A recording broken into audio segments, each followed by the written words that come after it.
Hello बच्चों, second application तो dimension का बिल्कुल कंटिन्यू चल रहा है। इसमें कोई शक शुबे की बात नहीं है।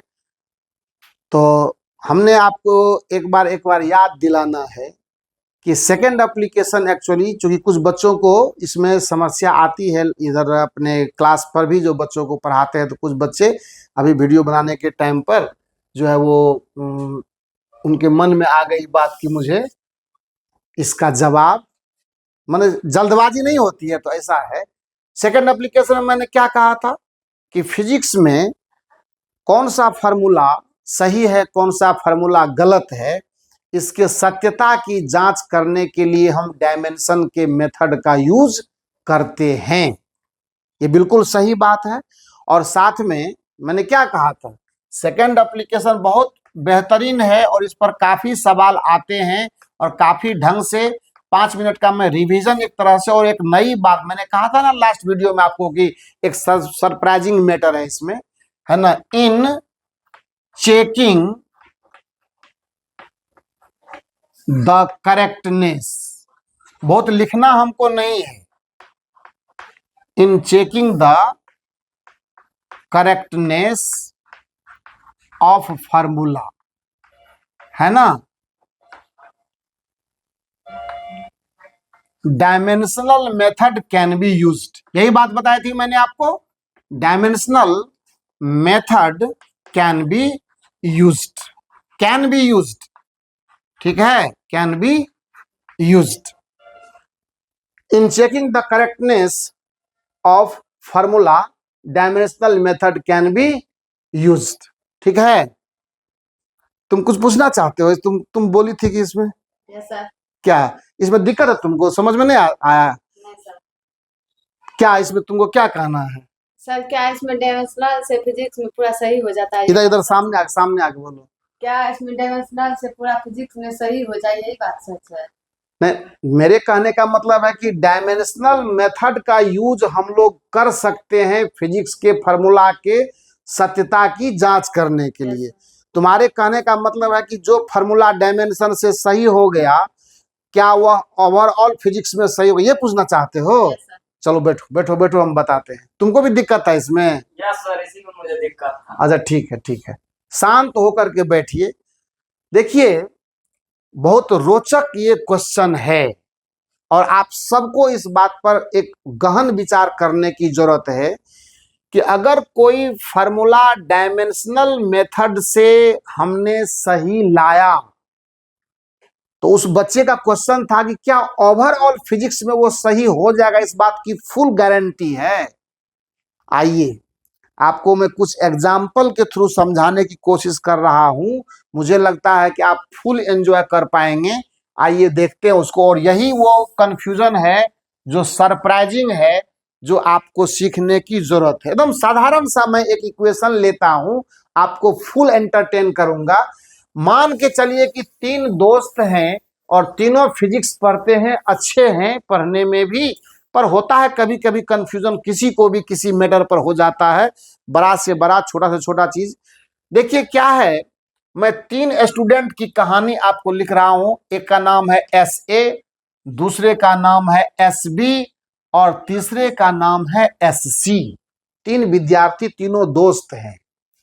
जैसे अभी इस बच्ची ने पूछा, एक स्टूडेंट और पूछा, ऐसे ही एक ने कहा कि हमने ये पढ़ा है कि V = U + AT, ये काइनेमेटिक्स का एक 1 डायमेंशनल इक्वेशन है, V = U + AT, और ये सही है, हम सर पढ़ाए हैं, देखो लफड़ा में मत बताना। दूसरा कहता है कि तू ढेर पढ़ लिया है इसीलिए तुम अब बौखलाने लगा है, हमारे सर ने हमें पढ़ाया है कि V = होता है, यानी 3V = 8U और +10AT, या 10 डबल डिजिट छोड़ दीजिए, 9AT लिख दीजिए। हालांकि डिजिट कोई भी रहेगा उससे कोई प्रॉब्लम नहीं है। अब देखते चलिए खेल। एक ने कहा कि V = U + AT सही इक्वेशन है, दूसरे ने कहा कि 3V = 8U + 9AT सही इक्वेशन है, ये हमको हमारे टीचर ने पढ़ाया। तीसरा है थोड़ा सा ये, है ना, लफड़ाबाज टाइप का। वो कहता है कि तुम दोनों हो गया है पागल, दिमाग का कहीं सरोकार नहीं है, तू बोरा गया है दोनों फिजिक्स पढ़ते पढ़ते, पता नहीं कौन मास्टर के पास पढ़ता है। हम जो जानते हैं वो 100% सही जानते हैं। उसने क्या लिखा, उसने कहा कि हम जानते हैं v बराबर होता है u² + at। अब सवाल उठता है कि तीनों में झोल फंस गया। ये कह रहा है कि v बराबर u + at, ये कहता है 3v बराबर 8u + 9at होता है, इसका तो अलगे दुनिया है। और ये कहता है कि v बराबर u² + at सही है। अब जब तीनों दोस्त अपने अपने फॉर्मूला को लेकर के पूरा स्ट्रांग है कि टाइट है कि नहीं मेरा सही है, मेरा सही है, मेरा सही है, तो अब हुआ क्या कि जब खुद से मामला नहीं सुलझा तो पंचायत में जाते हैं ना हम लोग, बड़े बड़े लोग। उसी तरह से फिजिक्स के बड़े बड़े जानकार टीचर उस शहर में या उस मार्केट में उपलब्ध थे, कुछ के अपने अपने सर थे। तो एक जो टीचर थे ना वो SC वर्मा सर के मतलब बिल्कुल पैरेलल, या मान लीजिए कि SC वर्मा सर ही थे उस शहर में। ये अगर ये पटना की कहानी है तब उस समय की, जब सर रहा करते थे पटना में। तो ये लड़का इस सवाल को लेकर के सर के पास जाता है, सर H लेते हैं और सर D लेते हैं। ये सर जो है ना वो D सर है, मतलब डायमेंशन सर है। इनको डायमेंशन के अलावा और कुछ समझ में नहीं आता। स्पेशलिस्ट हैं, जैसे डॉक्टर में होता है ना कि ये न्यूरो सर्जन है, तो ये लिवर स्पेशलिस्ट है, तो ये गैस्ट्रोलॉजी के डॉक्टर हैं, तो उसी तरह से डायमेंशन स्पेशलिस्ट हैं।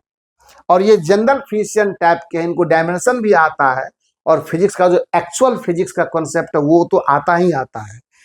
अब हुआ क्या कि जैसे ही इस फार्मूला को लेकर ये लड़का इस H सर के पास, जिसको जनरल फिजिशियन टाइप का आप मान लीजिए, वहां जाते हैं, तो ये कहते हैं कि बेटा तुम्हारा फार्मूला सही है, तुम निश्चिंत रहो। ठीक है, बढ़िया बात है।